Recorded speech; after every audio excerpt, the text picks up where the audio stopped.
Good afternoon. We are into another day of travel disruptions as striking Air Canada flight attendants defy a back-to-work order for a second straight day. Air Canada has asked travelers not to head to the airport unless they have a confirmed booking with another airline. CTV Sean Leathong is at Pearson Airport and joins us live now with the very latest on this situation. Sean. Well, Nathan and Michelle, we found out that CUPE will be holding a press conference in about a half an hour at the Sheraton, not far from where I'm standing. But you can see it's very loud out here outside of Terminal 1 as they have been picketing all morning.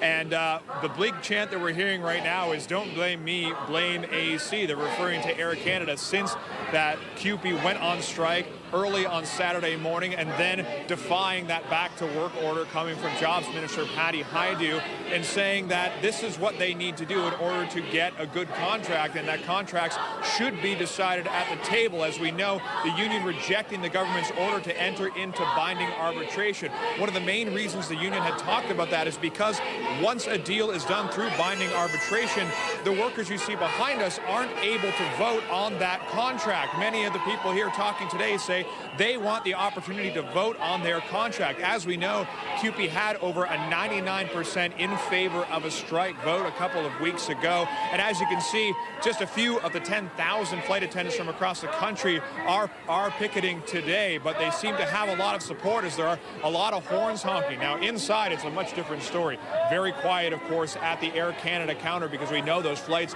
have been grounded for 2 days. Air Canada saying in a statement that they believe it's affected some 500,000 passengers so far across the country, and they will have to suspend flights throughout the day today, even though they had said that they expected to pick things up and start again. But as we can see, the workers here are not planning on going back to work anytime soon, and we'll await to hear what they say at that 12:30 press conference. But a little while ago, we spoke to somebody from CUPE to talk about why they defied that back-to-work order, and here's what they had to say. The only leverage a union has is the ability to withdraw our labor. That's protected, as far as I knew, under Canadian law. The fact that we were arbitrated to go, or ordered to go back to work 12 hours after we started, we've lost our leverage if we give in. This is our leverage. Our leverage is to push the company to come back to the table. That's where this will be solved. That's where labor peace will be achieved, and that's where we'll get a deal. So as we'd heard before, Air Canada saying that if you don't have your flight, do not come to the airport because nothing is moving. And there are a few others that are having a little trouble getting out of their cars and getting through the picket line as they are making way for them. But it is obviously very crowded here today, very vocal as the workers here don't seem to be letting up anytime soon. As we said, there is a press conference expected in about a half an hour's time, and we will be heading over there. But for now, I'll throw it back to your side. Thank you, Sean, and we'll bring that to everyone. Appreciate it. Meantime, Prime Minister Mark Carney is urging Air Canada and the union representing its flight attendants to resolve the labor dispute as quickly as possible. It's important that they're compensated equitably at all times, fairly at all times. That's the reason why there have been negotiations over the course of the last 8 months.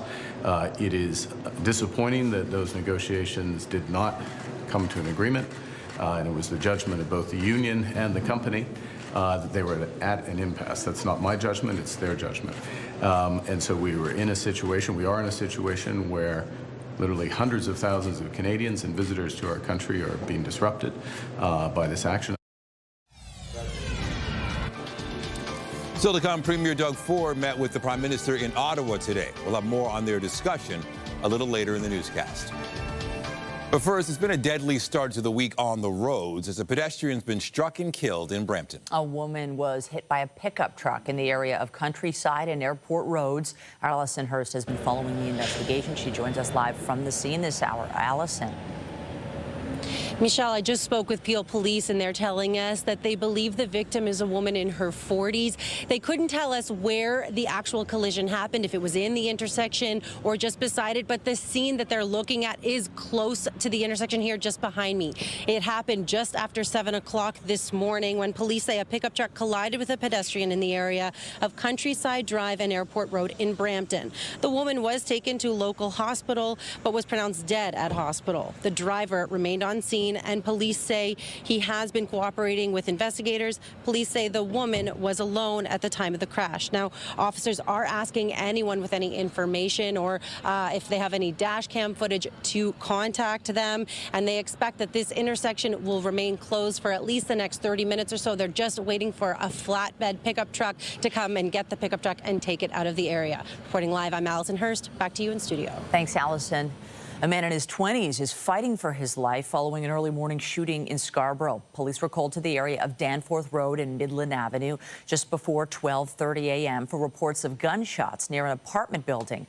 The victim was taken to hospital with life-threatening injuries. Police say they're searching for 2 male suspects who were last seen wearing all black clothing. They're asking anyone with information to come forward. An investigation is ongoing following the murder of an 8-year-old boy in North York on Saturday. In the city, there's a lot of violence happening. I mean, shootings have gone up, but deaths have gone down, thankfully.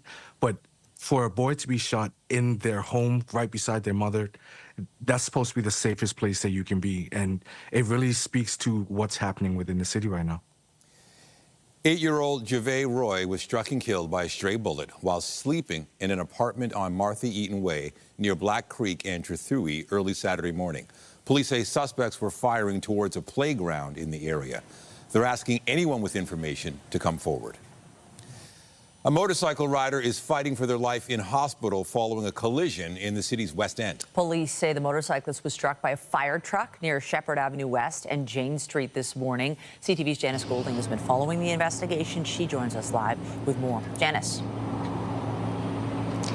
Hi, Michelle. Yes, the west side of Shepherd is still shut down here at Jane this morning after an early morning collision involving a fire truck and a motorcyclist. Now, at this point, we do not know exactly what led to the crash, but you can see a trail of evidence markers leading from the fire truck, which appear to be westbound, to a motorcycle, which you can see lying on its side on Shepherd with its flashers on. Police say the motorcyclist was a male, although his age has not been released. The victim was rushed to a trauma center in life-threatening condition. Paramedics tell CTV News the accident was called in at 6:44 a.m., but very few details have been released. Here's more from area residents. I just hope that the gentleman's okay. I'm sure the fire truck driver's pretty shaken up himself. His job's to save lives, and I can only imagine what he's going through, too. It's terrible. Yeah, it's a bit disturbing. I won't lie. It's a bit disturbing. That's sad. I hope the person pulls through. Now, it looks like the intersection will reopen shortly. Just a few minutes ago, police tow truck towed away the fire vehicle, so it is not here any longer, and the roadway is largely clear at this point. Of course, if you did shoot any dash cam or surveillance video this morning, you are asked to contact Toronto Police. The investigation continues. Reporting live from Janice Golding now. Back to Michelle and Nathan. Thank you, Janice. To some positive news from our roads. A major intersection, which was closed for much of the summer, reopened this morning. King and Church had been closed since early June as crews repaired and replaced 142-year-old water mains along with sidewalks in the area. The TTC was also carrying out streetcar track renewal work. King streetcars will still be diverted around the area while the new tracks are tested, but replacement buses will resume service in the area. We have more news in a moment, but first there's a live look at the city this afternoon. Sunshine, a few clouds, noticeably cooler. No heat warnings or alerts today, and perhaps it's a nice break for those without air conditioning, but the hot weather will eventually return. Lindsay Morrison is here with a look at the current conditions. Hey, Lindsay. Yeah, Nathan, noticeably cooler today, and I think for some, a little too cool perhaps in August, but I think it's just all relative. We're so used to the hot weather that today felt a little chilly by comparison, especially this morning when it was 13 degrees. We have climbed since then. We're now at 20 here in Toronto, but it's been a number of weeks since we've had an afternoon temperature at only 20 degrees. We've got winds today that are coming out of the east, and I want to point out that the winds are expected to strengthen through this afternoon, so we could be experiencing gusts around 50 kilometers per hour. That's not exactly going to help it feel warmer, especially with the direction of those winds. But it is a fair weather day. We've got, if anything, a mix of sun and cloud, a mainly sunny sunny sky is expected through the afternoon and eventually a daytime high of 23. Yes, we are a little below seasonal. 25 is the average this time of year. We've spent the majority of our summer with an average temperature around 29. So this is a change. Coming up, we'll talk about when we do see a rebound in temperature. It might take a couple of days, but we'll get there. That's all coming up in your weather forecast. For now, Michelle, over to you. Thanks, Lindsay. More than 200 firefighters are in Nova Scotia's Annapolis County, helping to battle the Long Lake wildfire. We have 15 active wildfires, only one of which is out of control. The fire has grown to cover roughly 2,000 hectares. More than 100 homes in the region have been evacuated. An air quality statement has been issued for the county due to blowing smoke from this fire. Meanwhile, there's optimism in Newfoundland and Labrador about the wildfire fight in that province. I can say that after this weekend, we're very hopeful that we've turned the corner on these 3 fires. But it is important to note that all 3 are still classified as being out of control. The Kingston wildfire, the largest fire burning in the province, has seen minimal growth. It currently covers an area of just under 10,000 hectares, with fire crews indicating they made good progress containing it over the weekend. And on the West Coast, a wildfire which triggered the evacuation of nearly 24 homes near Vernon, British Columbia, is now listed as being held. The fire, which covers about 100 hectares, is burning roughly 8 kilometers south of Vernon. Premier Doug Ford met with Prime Minister Mark Carney in Ottawa today. We had a great discussion. Nothing happens immediately in that room, but we're on the same page. We have a great partnership, and we're going to work jointly together to make sure that we're competitive and we create jobs. Ford says the discussion focused on making Canada's economy competitive on the world stage as the country navigates the trade war with the U.S. Ford also called on the Prime Minister to lower taxes to reduce the burden on businesses, but did not indicate if any policy changes would be made going forward. The Masters Indigenous Games wrapped up in Ottawa this weekend. The event saw Indigenous communities from around the world show off their skills and their culture. CTV's Josh Morano has the story. For athletes like Mariah Altman and Reese Peltier, competing in the Masters Indigenous Games is a dream come true. It's intense. I don't know. When I come here, I would be like, okay, these teams will be easy, but like it's hard. It's hardcore ball. This is their first year participating in the event and say being able to play the sport they love against people from around the world is an exciting experience. We're from around here, like down more. Well, I am. Yeah. So I don't really get to meet people from up north, and just connecting and making those cultural exchanges is really nice. Ottawa welcomed dozens of Indigenous athletes from around the world to compete in sports like volleyball, basketball, and archery. It's our first time to the Indigenous Masters, so it's been fun. We've enjoyed it. Like I said, our granddaughters played on a couple teams. We have athletes from Greenland, from Alaska, from New Zealand, from Mexico, like just all over. It's just a great opportunity for them to come, and that's probably the biggest difference, is that we have the countries representing them. In Lansdowne Park, the second year of the Games wrapped up in style with the Culture Village, bringing food, performances, and the Reconciliation Run Walk, a final moment of unity. Athletes are encouraging each other and supporting each other, and it's really nice to see them together, just cheering on each other. It's a really good experience. For Altman and many others, the Games mean more than just competing. It's about showcasing their culture and pride. It's like amazing that they're giving opportunity for Indigenous people, especially for older. I know, like when we competed 2022 with the youth, it was just nice to meet new people. Josh Morano, CTV News. Voters in an Alberta riding will be casting their ballots in a by-election today that's being watched across the country. Conservative leader Pierre Poilievre is running in the riding of Battle River Crowfoot in an effort to regain a seat in the House of Commons. Poilievre is expected to win the by-election as the riding is considered to be a conservative stronghold. I don't think he'll do anything for us because he'll just be another puppet. I think he's perfect to represent this riding. He's going back to Ottawa or Ontario and staying there. He doesn't care about us. The by-election was triggered when former MP Damien Couric stepped down to allow Poilievre to run. In addition to Poilievre, there are 213 other candidates running in the riding. because of a protest group calling for electoral reform.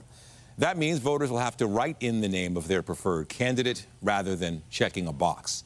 And CTV's Colton Prale has been following this by-election and joins us now from Camrose, Alberta. Colton, how are things shaping up for today's by-election? Yeah, Nathan, it's been a busy morning so far. We've seen people coming in and out of the polls. They opened just about 2 hours ago at this point in time. As we go through the morning here, you talk about all of those candidates. That's been the talk of the town. Everyone you speak to has been incredibly frustrated by the number of candidates that are taking part in this race. Of the 214 total, 201 are connected to that longest ballot protest, and many of them not from the region. It shifted the way that people vote. You mentioned that write-in. That's on an adapted ballot. There isn't the large sheet of paper that you would expect. Instead, people who are arriving to vote look at a booklet like this. This is 32 pages long, and it has the list of everyone by name, but also by political affiliation, and they can go through this and write it out. I spoke with one older gentleman this weekend who said he actually brought a little piece of paper where he had written his preferred candidate's name out because he wanted to make sure he got it correct in time for, the ballot process and the advanced voting. And so, there has been some frustration with the process here. People who I've spoke to said it's been easy. They don't expect it to have an impact significantly on the outcome. It is going to have an impact on the count. That's likely to take a lot longer just because of the convoluted nature of all of this. They're even starting it a few hours earlier than they normally would to deal with it. But all of the focus really is on how Mr. Poilievre does today. And as you mentioned, this is a conservative stronghold. In the last 2 decades, they've won with 80% of the vote in every election bar one. The only time they didn't, they still had 71%. So it's widely expected that he will continue those winning ways tonight. Yeah, and with that, this is an important by-election for Poilievre. But what about the Conservative Party? Yeah, it's not just getting back into the House of Commons, and that is very important for Mr. Poilievre. It's about showing that they can continue the coalition that they built. It's about getting him back in front of the cameras, back in front of newspaper headlines, and leading that national political conversation, something that he was able to do very effectively as the leader of the opposition. And all of that's going to be very important in the months to come, because getting through today might be the easiest thing he has to do in the next 6 months. The real challenge is January. He has a leadership review where Conservative members are going to vote whether or not they want him to stay on as leader. So getting through today, but then showing he can be the leader of the opposition that he was, trying to convince people perhaps that he could be a prime minister at some point down the road. That's going to be the challenge over the next few months. And all of that starts with getting back in the House of Commons, getting back in front of the cameras, and being the face of the Conservative Party in a way that he has tried to do but hasn't been able to do to the same extent over the last several months with the House of Commons out and him in the midst of campaigning in rural Alberta. All right, CTV's Colton Prale in Camrose, Alberta. Thank you. Anytime. U.S. President Donald Trump will be hosting Ukrainian President Volodymyr Zelensky and other European leaders at the White House today. Prior to meeting, Trump suggested Ukraine could end the ongoing war by agreeing to some of Russia's conditions, including ceding Crimea and never joining NATO. Zelensky will be joined by the President of the European Union, the Secretary General of NATO, along with the leaders of the United Kingdom, France, Germany, Italy, and Finland. Hurricane Erin has intensified into a Category 4 storm. Erin is now north of the Dominican Republic. While it's expected to stay offshore, it's already bringing dangerous currents to the southern U.S. The hurricane's outer bands already hit Puerto Rico, causing flash flooding and power outages. The U.S. East Coast and Bermuda are expected to feel the impacts of the storm tomorrow. A man from British Columbia is running across the country in an effort to raise $1 million for mental health services. He made a stop in Ottawa this weekend to participate in an event alongside local youth and police. CTV's Kimberly Johnson has the details.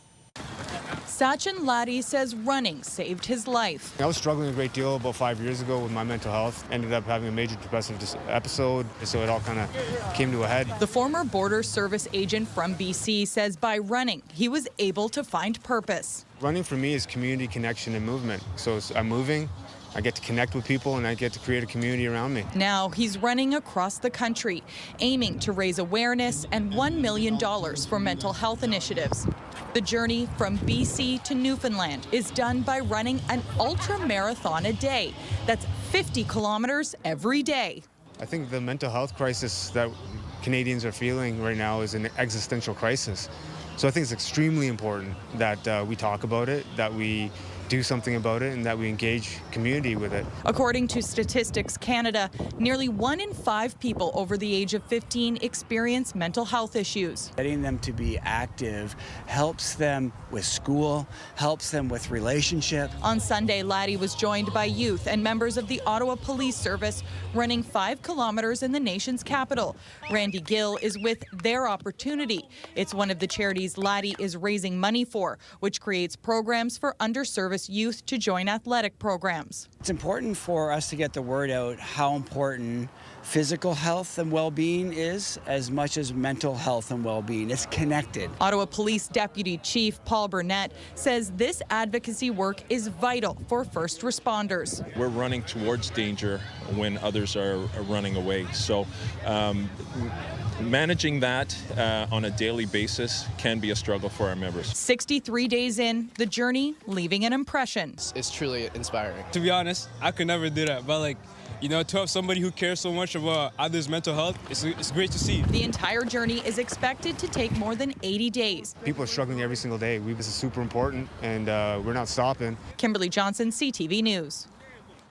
Well, as you know, we have had a very impressive heat streak here in the Greater Toronto area. The last time we had a daytime high below 22 degrees was in early June. Now, the last time we were 23 degrees was July 18th. That's our forecast high for today. You'll notice that it is on the cool side of seasonal. Normal temperature this time of year is about 25.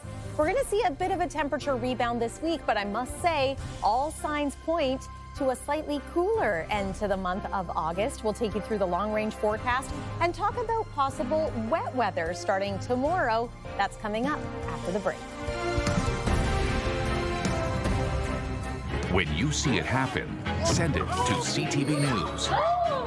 Text 10400 from your screen to ours. Text 10400. A touring exhibit celebrating Canadian artists has made its way to the GTA. The exhibition is called Unity and has taken over Etobicoke's Nielsen Park Creative Centre, and that's where we find our Jessica Smith this afternoon, who joins us with more. Jess. Hi, Michelle. It really is something you have to kind of see to believe. And the longer you look at each of these pieces, the more unique they get because they're made of so many different types of unique materials. I'm joined by Valerie Brownell. So talk to me about what mosaic art is, because every time I look at it, I see something a little bit different. Yes. So what it is just really picking the material you love, putting it together to create something beautiful. So the show is called Unity, and it's all about, kind of uniting us, and it's all featuring Canadian artists, which is so unique to have it all in one place. And they are so different from the more kind of standard pictures to these kind of unique busts. There's even a running shoe made out of different materials. But why have a show focused on unity and supporting Canadian art? Well, I think it's really important for Canadians, the Canadian public, to learn about mosaic and Canadian mosaic artists.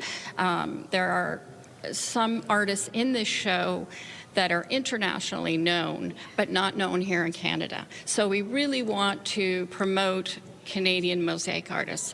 And they're a diverse group because they come from all across the country, and that is reflected in their own culture and their own identity and the part of the country they live in. So that's, I think, why you get that diversity, but it all comes together as a Canadian group. And there's so much storytelling in each of the pieces, and the longer you look at them, the more you see. Some of them have velvet in them, some of them have nails, some of them are made up of reclaimed glass, and a lot of forging is used in mosaic art, which I think is really cool. But for people coming through, there's a bit of a contest going on because you have a showcase happening later on towards, I believe, the middle of September. Yes, so we have our reception and award ceremony is on Thursday, September 11th from 7 to 9 p.m. The following day, on the Friday, the 12th, we have artist talks right here in the gallery, and they are free to the public. And then on the weekend of the 13th and 14th, here at the Nielsen Park Creative Centre, we're having workshops, and they're for all levels people and all ages. And you can find out about those workshops by going to our website, which is mosaicartistsofcanada.com/workshops. You haven't workshop. So you're saying there's hope for me to maybe become an artist? Probably not, but I'll leave the hard work to Valerie. Thank you so much. Again, it's here until the 20th. You can come check it out. Really unique pieces right now. I'm going to send things back inside to the studio. Thank you, Jess. An all-new week. We're kind of into the back half of August. The front half, oh my gosh, so hot. And then now we've made a shift. We still have the sunshine, which is nice, but no doubt everybody who steps outside today, kids and adults, are going, ooh, it feels fresh. It does. You know, it's good to know that the hot weather is coming back. And for those wearing shorts today, it might be a little bit chilly, but maybe they can manage. Relatively speaking, it's still a nice day. Yeah, I looked at that light jacket hanging up in the closet and I thought, maybe should I? It's August. I'm going to hold off, but I know a handful of people did. In fact, maybe bring a sweater with them as they made their way out the door this morning. Definitely a fresher feel. We're not used to this anymore. An early taste of fall, perhaps. Just a couple weeks left of August, so I think we're going to start to see more temperatures like this and feel this as we make our way through the next couple of weeks and into September. But Nathan's right, a little bit of heat does return this week. Weather is brought to you by the Presler Law Firm. Injury lawyers, you don't pay unless they win.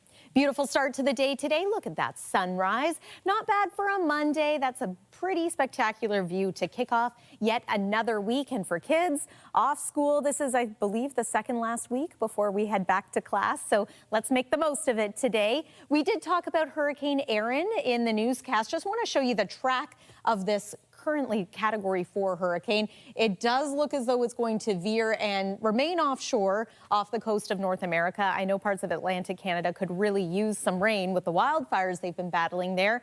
Hopefully we get some as a result of that and not a direct hit from a hurricane, because that could introduce a slew of other problems. In any case, we're going to keep an eye on that for you. 20 degrees right now in the city of Toronto. Your camp day forecast looks like this. Mainly sunny skies. A little windy out there with those easterly winds, so wouldn't be surprised to see a few trees blowing around today. And then your CNE forecast for this evening. Clear, but a little cool, especially given the proximity to Lake Ontario. Just be mindful of that. Tonight's low overnight 15. That's on the cool side of seasonal. 16 is where we expect to be overnight at this time of year. Tomorrow, a little bit of a temperature climb. We're looking at temperatures around 25 to 27 degrees, depending on where you are. And with a little more humidity, it's going to feel like 29 at the height of the day. But we're also watching for possible wet weather into tomorrow. Showers a possibility. Thunderstorms too, and this will especially be true as we make our way through midday. So there's about 11 a.m. first opportunity for showers. The thunderstorms would likely be late afternoon and into the early part of the evening. Wednesday, this is not looking like a sure thing, but we have about a 40% chance of showers, a little bit of cloud cover. Conditions are going to clear as we make our way into Thursday, mix of sun and cloud. And then Friday, this is when the heat starts to creep back in. 29 is our forecast high, feeling more like 32. There's an early look at next weekend. 27 degrees and some cloud cover expected for Saturday. Little cool again on Sunday and a chance of showers as well. That's your look at the weather for now. Michelle, over to you. Thanks, Lindsay. Well, still to come, the Canadian Cancer Society says more non-smokers are developing lung cancer. We'll have those details when we return.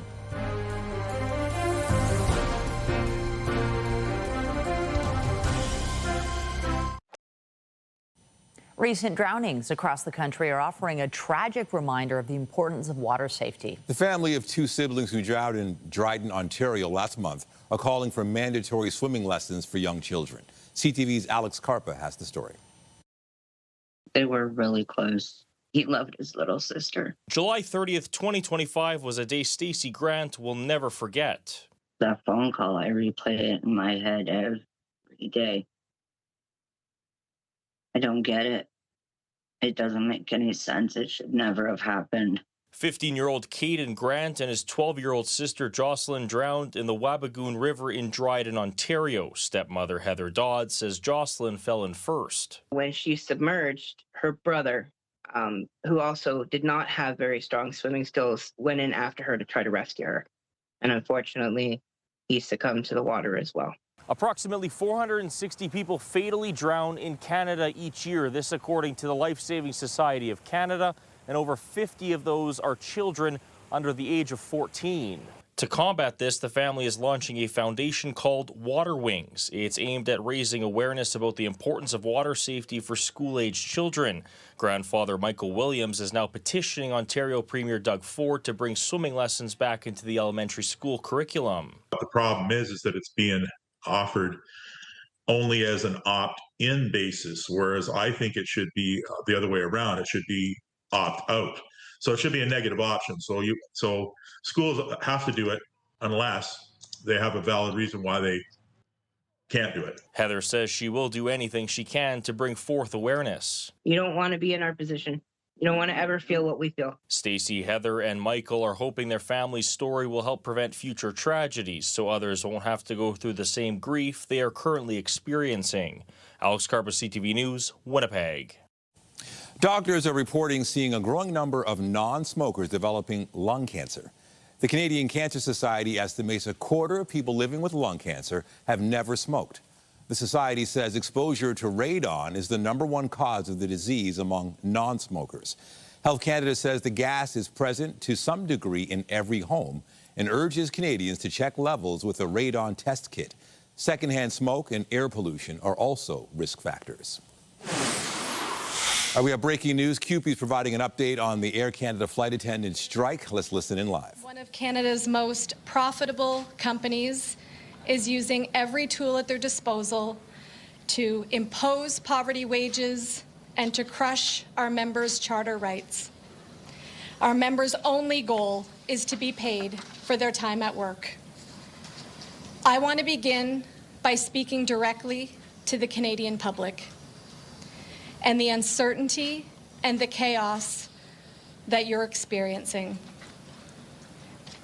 We deeply, deeply regret the impact that this is having on your families and on your lives.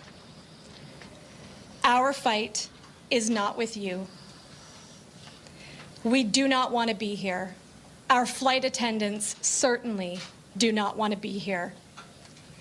But these workers, who are mostly women, have waited too long to have their issues addressed.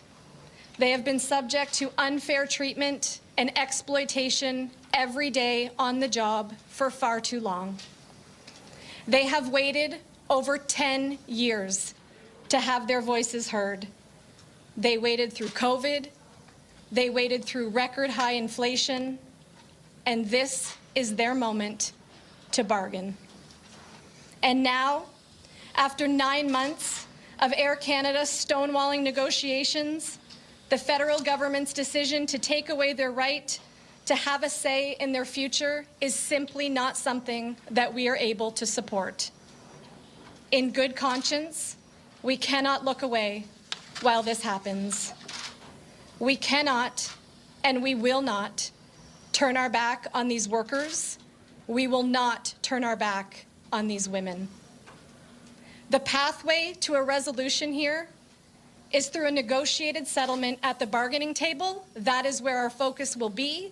That is where our focus will remain until these workers achieve a fair collective agreement. I'm now going to turn it over to our national president, Mark Hancock.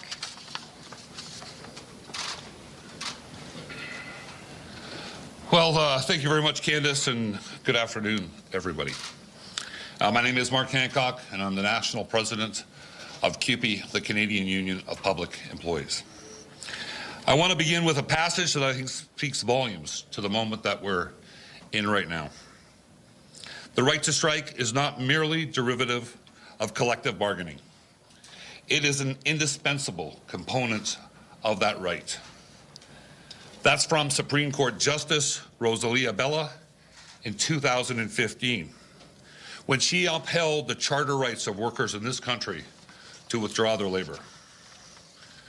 We are here today because we are standing up for the rights of our members and for the rights of Canadians under our Constitution.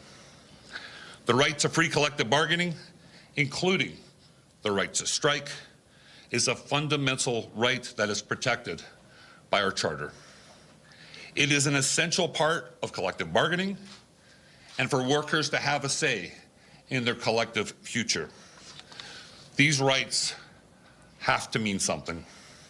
And real negotiations cannot happen if only one side is banking on the government taking away the rights of another party. And that is what has happened here.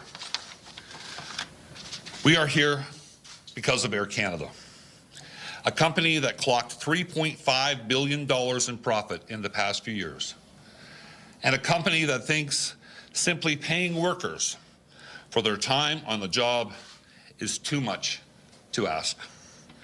Nevertheless, we remain committed to finding a deal, and we welcome any assistance that helps us find a way to reach a freely negotiated collective agreement, an agreement that our members can ratify. We will not resolve this by taking away the rights of workers who are already struggling to make ends meet. Thank you, and we have time for some questions. The CBC, just wanted to know, your workers have now, and your union has instructed them to defy 2 back-to-work orders, the one that expired yesterday at 2 and the subsequent one that expired today at noon. What's the roadmap forward here if Air Canada refuses to come back to the table? Would you just continue to defy these orders? What are you willing to do? Be fined, go to jail? What's the roadmap here? We will not turn our back on these workers. We will not turn our back on these members. We're going to continue to support those flight attendants that are walking the picket lines here at Pearson and across the country. We will do whatever it takes to get them a collective agreement that they can vote on. When it comes to just to Wesley, is that okay? Sure. Wesley, on the call last night with members, obviously there was a tremendous amount of anxiety about people losing their jobs. Are you worried about people's stomachs to stay out on the picket line and not cross back over for fear of losing their job? Not at all. Our members have remained strong and will continue to remain strong and have reached out saying that they're fully supportive of this and this needs to happen. They're no longer willing to accept the norm. Mark, the Labour Relations, the CIRB has declared that this is a lawful strike. The strike is over, they're saying. You know that people will go to jail potentially and your union will face hundreds of thousands or millions of dollars in fines. What's the limit that you're prepared to exert here to try to make your point? There's no limit. We're going to stay strong. We're going to stay committed to making sure that those workers can do the job that they love doing and actually be able to afford a roof over their heads, to afford caring for their families. And if it means folks like me going to jail, then so be it. If it means our union being fined, then so be it. We're looking for a solution here. Our members want a solution here, but that solution has to be found at a bargaining table. There has been a relative amount of goodwill from the public supporting you guys. Yeah. But as the strike goes on, that may change, especially since you've provided these 2 kind of back-to-work orders. What is your message to the public? A lot of people who have been in that airport just out the door there for 4 or 5 days now with nowhere to go. Yeah, and I think Candace talked to that very well. We are sorry that the public is caught up in this. We're sorry that people are stranded across the globe. That was not something that we wanted to be an impact. I was telling some folks yesterday, I'm staying here at this hotel and went outside my room to come down, and there was a family sitting on one of those round couches they have in the hallways. They had their suitcases and they looked distressed. And as a human being, as somebody that cares about folks, that had an impact on me. And we're hearing the stories and we get the frustration that folks are having. There's life-changing events happening across the globe. There's people that have lost family members. There's medical appointments. There's vacation, and people need to be able to enjoy some time in the summer with their families. And we are, as Candace said, and as we've all said, we are sorry that they are being caught up in this. When it comes to the negotiations, when was the last time there's been contact? Have you reached out to Air Canada to say, hey, while this is all going on, can we just get back to the table? I'm not sure when the last contact was made, but we have made it very clear that we're all still here at this hotel, and while we enjoy room service, we're not here for a holiday. We're not here for a vacation. We're here to do the work. We're here to negotiate a collective agreement. The employer is not here We want to get a deal, but it takes two sides to commit to meeting and to working through some of the challenges that are facing us. For the general public who may be confused by this, I mean, it does sound like you're sort of waiting for a call. Is that what you're waiting for?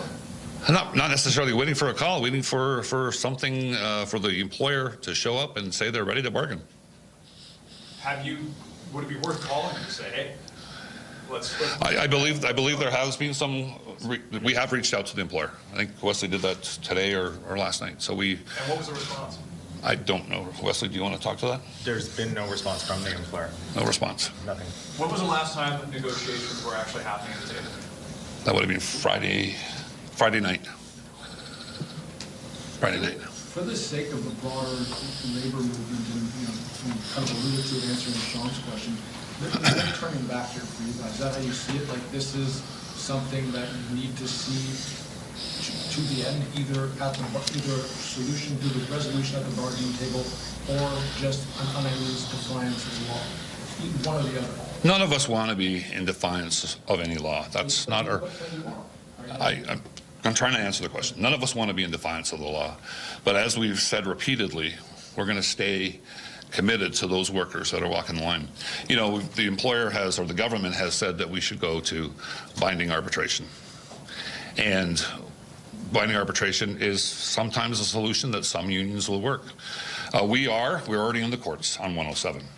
The fact that the government has used 107 in this case and in previous cases sends a very strong message to my union, but also to the labor movements and the public. And we will get through the courts. I'm very optimistic that we will be successful in the courts. But as I said yesterday, and I've said a number of times, we're looking at 10 years probably before this works its way through the courts. And our members do not have 10 years to wait to have their rights restored.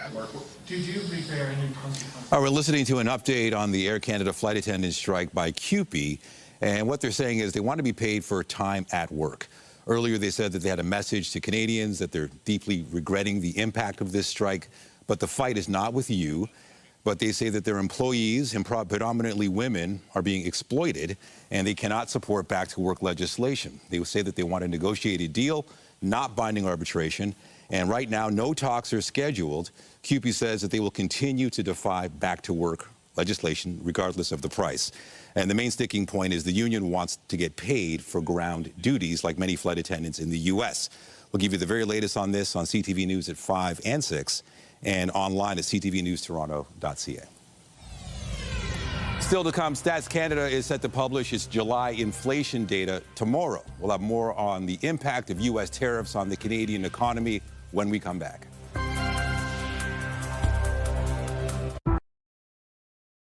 Stats Canada is set to publish its July inflation data this week, and economists will be looking at how businesses are passing the higher costs from tariffs onto consumers. The July data will be published tomorrow after the numbers for June showed annual inflation increased to 1.9%. Economists say tariffs likely kept inflation higher for food and durable goods. There's also a belief that the Bank of Canada will need to see more easing of inflation before cutting interest rates again. The beer store is planning to close a dozen additional locations this fall. Locations at Logan and Gerrard, Don Mills and Steeles, and Don Mills and Finch will close their doors October 19th. The beer store says these closures are part of a modernization process. More than 80 locations have closed or are set to be shut down in Ontario this year. Stay with us. CTV News at noon returns after the break. We'll have all your weather details coming up.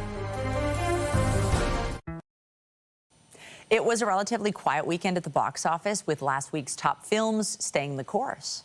I don't understand at all. Why just her, Classroom? Why only her? Horror thriller Weapons held on to its #1 spot, adding $25 million U.S. in ticket sales across North America. Freakier Friday was back in second place for its second weekend, bringing in $14.4 million.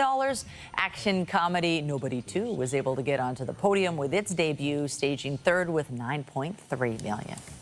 All right, a lot of great movies out, although the weather may be ideal if you want to be outside in cooler weather. I know you feel guilty seeing a movie in the summer when it is really nice. Yeah. But it is, maybe some people find it too cool to see a movie. I was just going to say, you could go to the theater if you're looking for some air conditioning, but we don't really need it today. I think the AC taking a bit of a break. Definitely a fresh feel out there today. If this is the kind of weather you've been waiting for, get outside and enjoy. If you're already missing the heat, don't worry, just wait a couple of days. Here's a look at the satellite and radar. We've got a beautiful sunny day today, but you can see perhaps some precipitation just starting to make its way over Michigan. We will be a little unsettled tomorrow here in the GTA. Tonight, clear skies, 15 degrees for the low, so not quite as cool as last night when we dropped to 13 degrees. And then tomorrow, this is a little taste of heat again. 25 degrees is going to feel like 29, but we do have a chance of showers and a risk of thunderstorms during the day tomorrow. Next couple of days, in fact, Wednesday as well has the potential to bring some wet weather.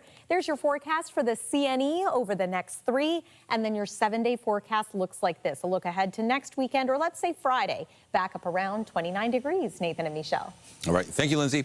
And that is CTV News at noon. Remember, you can get Toronto's breaking news all day long on CP24 and at ctvnewstoronto.ca. For Lindsay Morrison and all of us here, have a pleasant afternoon. I'm Michelle Duguay. And I'm Nathan Downer. Be sure to join us later for CTV News at 5 and 6. Have a great afternoon.